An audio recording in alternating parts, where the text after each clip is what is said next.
नमस्कार।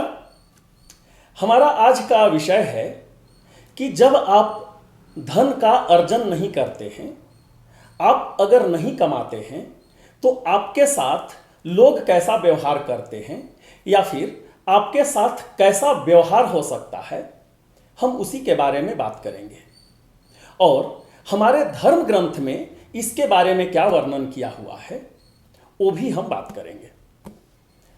तो सबसे पहले आप ये समझ लीजिए कि जो हमारा जीवन है उसको 4 भागों में बांटा गया है। 4 आश्रमों का वर्णन है हमारे धर्म ग्रंथों में। वह है जो पहला जो फेज है वह है ब्रह्मचर्य, दूसरा गृहस्थाश्रम, तीसरा वानप्रस्थ और जो अंतिम है वह है संन्यास।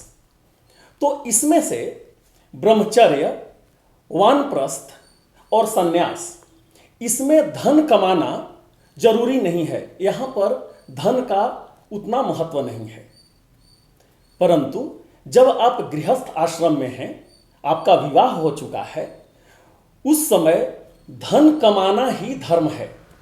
क्योंकि जब अगर आप धन नहीं कमाएंगे तो आप दान नहीं कर सकते हैं, और दान करना सबसे बड़ा धर्म है। इसीलिए गृहस्थ आश्रम में जब आप हैं तो धन कमाना ही सबसे बड़ा धर्म है।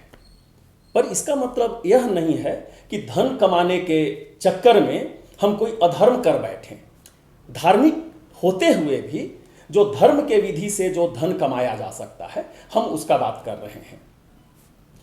हम एक श्लोक पढ़ेंगे और इसके बाद हम उसका वर्णन करेंगे कि आपके साथ क्या क्या हो सकता है। तो वह श्लोक है, माता निंदति नाभिनंदते पिता, भ्राता न संभाषते, वृत्त्यः कुप्यति नानुगच्छति सुतः, कांता च नालिंगते।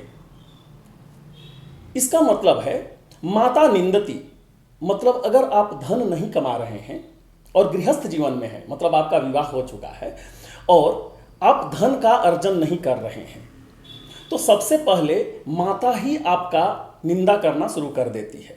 जैसे उदाहरण के रूप में आप समझिए, अगर आप नहीं कमा रहे हैं तो माता जो हैं वो बोलना शुरू कर देंगी, क्या दिन भर घर में बैठे हुए रहते हो, पहले हम तुम्हारा खर्चा उठाते थे, अब क्या हम पूरा परिवार का खर्चा उठाएं, तुम्हारी बहन ऐसे बैठे हुई है, तुम्हारे पिताजी का भी अब उम्र हो चुका है, वो कितना दिन काम करेंगे, जब देखो दिन भर बैठे रहते हो, देखो तुम्हारा भाई लोग जो है कुछ ना कुछ कर रहा है, पड़ोस वाले कुछ न कुछ कर रहे हैं, ठीक है, अरे कुछ कमाओ, कुछ हमें भी दो ताकि हमारा जो दवा का खर्चा है, मतलब इस तरीक़ा से बहुत कुछ बात बोलेगी।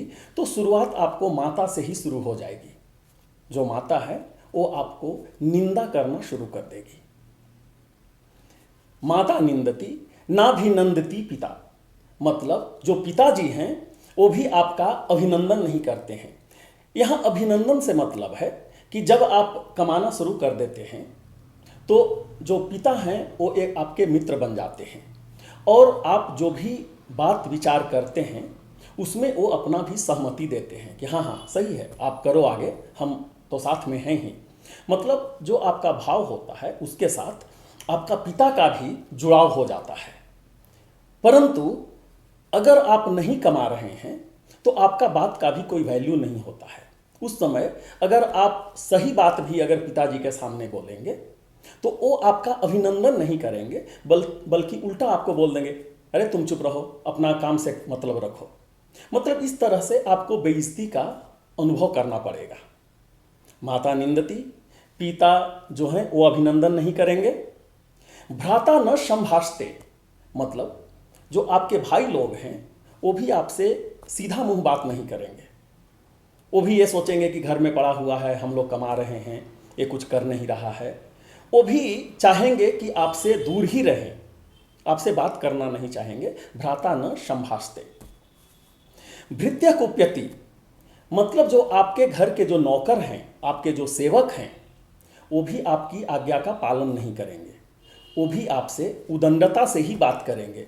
उदाहरण, अगर आप घर में बैठे हुए हैं, जो आपके सेवक हैं उनसे अगर बोल दीजिए कि थोड़ा पानी दे दो, उल्टा आपको सुना देंगे कि हमारा का कोई काम नहीं है, हम आपके ऐसे बैठे थोड़ी हैं घर में, हम अपना अलग बिजी हैं, हमारा दूसरा काम है। आप जा करके ले लीजिए। आप कौन सा बहुत काम कर रहे हैं, कौन सा यहाँ पे मतलब कोई बहुत बड़ा आप काम कर रहे हैं, आप भी फ्री बैठे हैं, जाइए और जा करके ले लीजिए।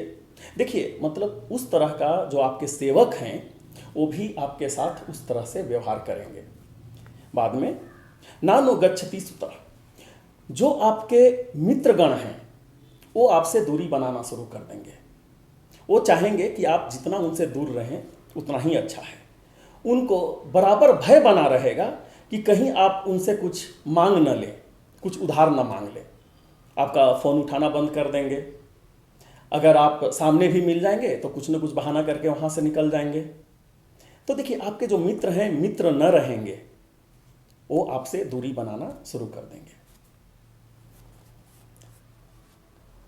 और इसके बाद कांता च ना लिंगते, मतलब आपकी जो पत्नी है वो आपको आलिंगन नहीं करेंगी, वो भी आपसे दूरी बना करके रखेंगी।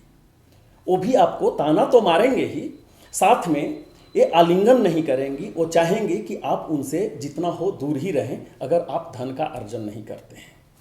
तो यहाँ आप देख लिए कि गृहस्थ आश्रम में होते हुए अगर आप धन का अर्जन नहीं कर रहे हैं, मतलब आप धर्म नहीं कर रहे हैं, तो माता जो हैं वो निंदा करेंगी, जो पिता हैं वो आपका अभिनंदन नहीं करेंगे, जो भ्रातागण हैं वो आपसे सीधा मुंह बात नहीं करेंगे, जो सेवक हैं वो भी आपकी आज्ञा का पालन नहीं करेंगे। ठीक है, जो मित्र हैं वो आपसे दूरी बना लेंगे, और जो पत्नी हैं वो आपको आलिंगन नहीं करने देंगी। इसके आगे का जो श्लोक है उसमें ऐसा है कि यहाँ पर बतलाया गया है कि इसका तात्पर्य यह है कि जब आप गृहस्थ आश्रम में हैं तो आप धन कमाइए। धन कमाना ही आपका धर्म है, क्योंकि जब धन आपके पास है तभी आपको सम्मान मिलेगा, और अगर आपके पास धन नहीं है तो आपके पास सम्मान भी नहीं है। बहुत लोगों को आप देखे होंगे कि बहुत ज्ञानी हैं, उनके पास बहुत नॉलेज है, पर वे अगर धन नहीं कमा रहे होते हैं तो जो अज्ञानी लोग जो होते हैं, अनपढ़ लोग होते हैं, वो भी उनका मजाक उड़ा देते हैं। तो सिर्फ ज्ञान होना ही काफ़ी नहीं है, धन होना भी बहुत ज़रूरी है। यानी कि जब अगर आप गृहस्थ जीवन में हैं तो आपका कोशिश यह होना चाहिए कि आप किसी भी तरीके से, धार्मिक तरीके से आप धन का अर्जन कीजिए। हम उम्मीद करते हैं कि ये विषय आपको पसंद आया होगा, और अगर आपके मन में किसी प्रकार का कोई प्रश्न है तो अपना प्रश्न कमेंट सेक्शन में लिखिए, हम उसका उत्तर देने का कोशिश करेंगे। हम ये भी चाहेंगे कि आप हमारे चैनल को सब्सक्राइब कर लीजिए, ताकि जब भी कोई नया विषय आए सर्वप्रथम आपके पास पहुँचे। बहुत ही जल्द हम आपके समक्ष नए विषय के साथ उपस्थित होंगे। तब तक के लिए हम आपसे विदा लेते हैं। बहुत बहुत धन्यवाद। नमस्कार।